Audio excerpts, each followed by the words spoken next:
Hi there, what's up guys? It's very happy to see you after this weekend. Well, இந்த வீடியோவில் நம்ம என்ன பார்க்க போகிறோம் அப்படின்னா நம்ம பூட்ஸ்ட்ராப்போட இமேஜஸ் அண்ட் இட்ஸ் கிளாஸஸ் பற்றி தான் பார்க்க போகிறோம்.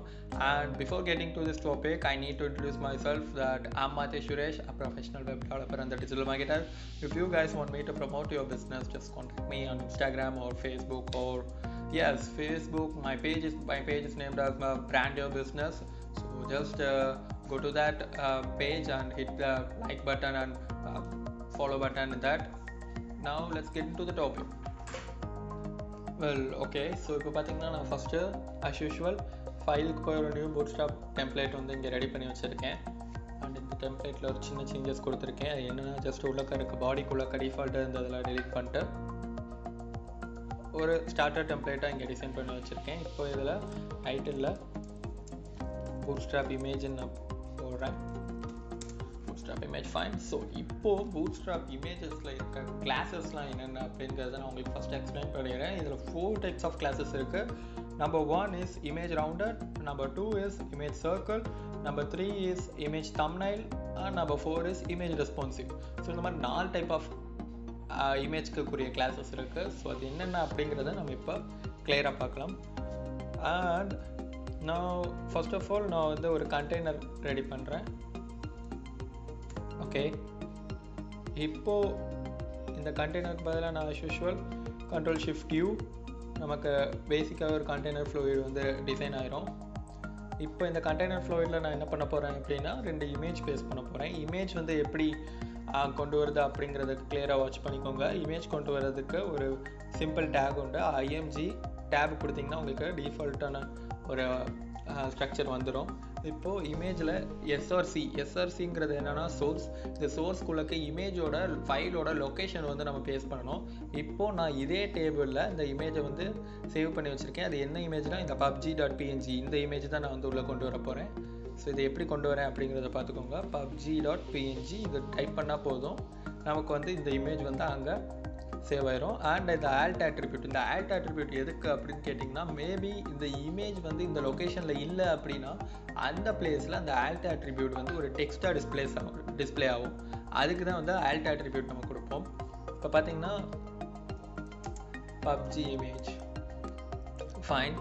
ஸோ இப்போது நான் இந்த இமேஜை வந்து நான் அங்கே பார்க்குறேன். பார்த்தீங்கன்னா யூஷுவல் நான் வந்து லைவ் ப்ரிவ்யூ கொடுக்குறேன். It's connecting to Google Chrome. இப்போ உங்களுக்கு இந்த இமேஜ் வந்து உங்களால் கிளியராக பார்க்க முடியும். ஸோ இந்த இமேஜ் தான் இப்போ நான் இங்கே கொண்டு வந்திருக்கேன். இப்போது இதுக்கு நம்ம எந்த ஒரு bootstrap கிளாஸஸுமே கொடுக்கல. இதுக்கு bootstrap கிளாஸ் கொடுத்தா எப்படி இருக்கும் அப்படிங்கிறத நம்ம இப்போ பார்க்கலாம். அண்ட் ஓவர் தட் இது ஒரு டிரான்ஸ்பரண்ட் இமேஜ். ஸோ இந்த டிரான்ஸ்பரண்ட் இமேஜில் நம்மளால் bootstrap கொடுக்குற எஃபெக்ட்ஸை வந்து கிளியராக வாட்ச் பண்ண முடியாது. ஸோ நான் ஒரு இமேஜ் வந்து நான் இப்போ டவுன்லோட் பண்ணிக்கிறேன். as usual I am redirecting to pixels.com. So இந்த pixels.comல நான் ஏதோ ஒரு இமேஜ் பெட்டர் ஒரு பிளாக் டார்க் பேக்ரவுண்ட் இருந்துச்சுன்னா கரெக்டாக இருக்கும்னு எனக்கு தோணுது. ஸோ இந்த இமேஜ் நான் எடுத்துக்கிறேன். இந்த இமேஜில் நான் வந்து ஒரு மீடியம் சைஸ் டவுன்லோட் பண்ணுறேன். டவுன்லோட் ஆயிடுச்சு. இப்போது இந்த இமேஜை காப்பி பண்ணிட்டு நான் டெஸ்க்டாப்பில் எந்த ஃபோல்டரில் நான் எல்லாமே நம்ம ப்ராஜெக்ட் ஃபைல்ஸ்லாம் டிசைன் பண்ணிட்டு வரணும் அந்த ஃபோல்டரில் நான் இதில் பேஸ்ட் பண்ணுறேன். இந்த நேம் ஆஃப் img.jpg அப்படிங்கிற நேமில் நான் இங்கே சேவ் பண்ணியிருக்கேன்.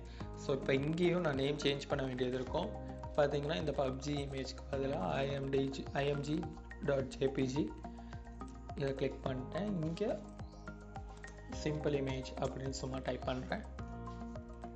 இப்போ பார்த்தீங்கன்னா நமக்கு இங்கே இமேஜ் சேஞ்ச் ஆகிருக்காத நீங்கள் பார்க்க முடியும். Where is it? Here it is. Yes, இப்போ இங்கே பார்த்தீங்கன்னா நமக்கு இமேஜ் வந்து சேஞ்ச் ஆகிருக்கு. அண்ட் இந்த இமேஜ் ரொம்ப டூ லார்ஜாக இருக்குது. ஸோ இதில் எப்படி ஹைட்டு வித் இதெல்லாம் குறைக்கிறதுக்கு நான் இப்போ உங்களுக்கு சொல்கிறேன். ஜஸ்ட் ஹைட் ஈக்குவல் டு ஒரு 400 பிக்சல்ஸ் நான் இங்கே கொடுக்குறேன். எஸ், இப்போ பார்த்தீங்கன்னா நமக்கு வந்து இமேஜ் வந்து ஒரு கரெக்டான ஹைட்டில் டிஸ்பிளே ஆயிடுச்சு. நான் இப்போது இதோட ஹைட் இன்னும் கொஞ்சம் இன்க்ரீஸ் பண்ணிக்கிறேன். ஸோ தட் நமக்கு கொஞ்சம் கிளியராக தெரியும். ஓகே, இப்போ பார்த்தீங்கன்னா நான் இதில் நமக்கு bootstrap கிளாஸ் வந்து கால் பண்ண போகிறேன். என்ன பண்ணுறேன் அப்படின்னா கிளாஸ் இஸ் ஈக்குவல் டு ஒரு டபுள் கொட்டேஷன் ஓப்பன் பண்ணிட்டு first of all image rounded img rounded spelling நீங்கள் கரெக்டாக போட்டால் தான் இந்த கிளாஸ் வந்து ஒர்க் ஆகும். ஸோ இப்போது img rounded அப்படிங்கிறத போட்ட பிறகு பார்த்தீங்கன்னா இதில் ரொம்ப பெரிய சேஞ்சஸ் எதுவும் ஆகலை. ஸோ இதுக்கு என்ன ரீசன் அப்படின்னா வெல் ஓகே, ஆக்சுவலாக இங்கே img rounded வராது, இது வந்து வெறும் ஜஸ்ட் rounded. ஸோ rounded அப்படிங்கிறத மட்டும் யூஸ் பண்ணிங்கன்னா உங்களுக்கு வந்து இங்கே அந்த இமேஜோட பார்டர் வந்து கொஞ்சம் கர்வியாக இருக்கிறது நீங்கள் பார்க்கலாம். இது உங்களுக்கு இன்னொரு கிளியராக காட்டுறேன். சாரி. ஸோ இப்போது பார்த்தீங்கன்னா இமேஜ் வந்து ஷார்ப்பாக இருக்குது. இங்கே நான் img rounded அப்படிங்கிற கிளாஸ் போட்டு சேவ் பண்ணோன்னே எனக்கு இமேஜ் வந்து ஒரு மாதிரி கர்வி ஆயிடுச்சு. இதான் வந்து இதில் இருக்க difference. And the next one is இப்போ நெக்ஸ்ட் ஒன் பார்த்தீங்கன்னா img சர்க்கிள் இமேஜை சர்க்கிளை கன்வெர்ட் பண்ண போகிறோம்.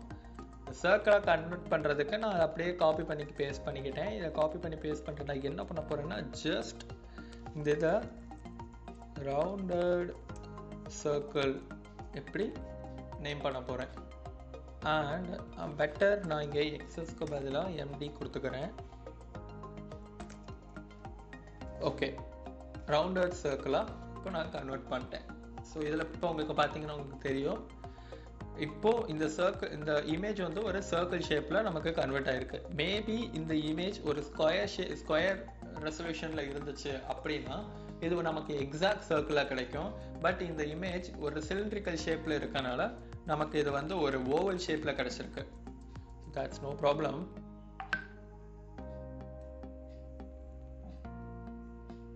And the next one is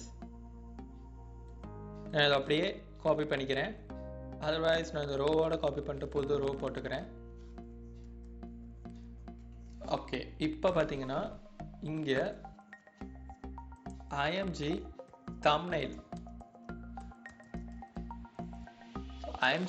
thumbnail use பண்ண போகிறேன். இப்போ நாம கிளியராக பார்க்கலாம்.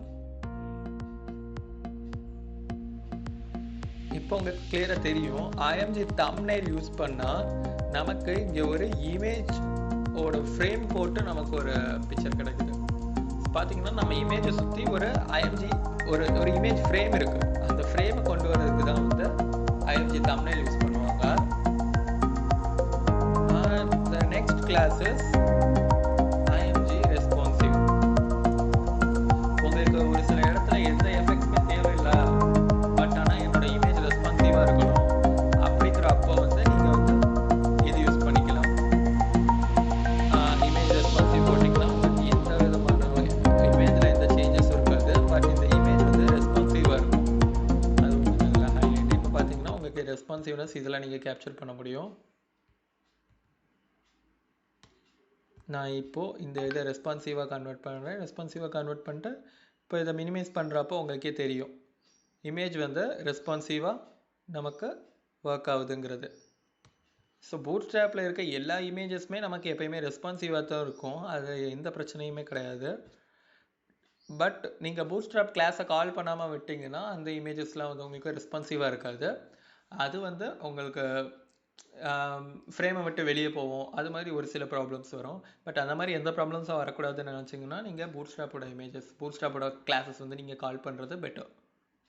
Then that's all in this video guys. So let's see you on the next video. And next video என்னவா இருக்கும் அப்படின்னா நம்ம பூட்ஸ்ட்ராப்பில் glyphicons பற்றி தான் பார்க்க போகிறோம். Okay guys, bye bye. Then see you on the next video. Bye bye.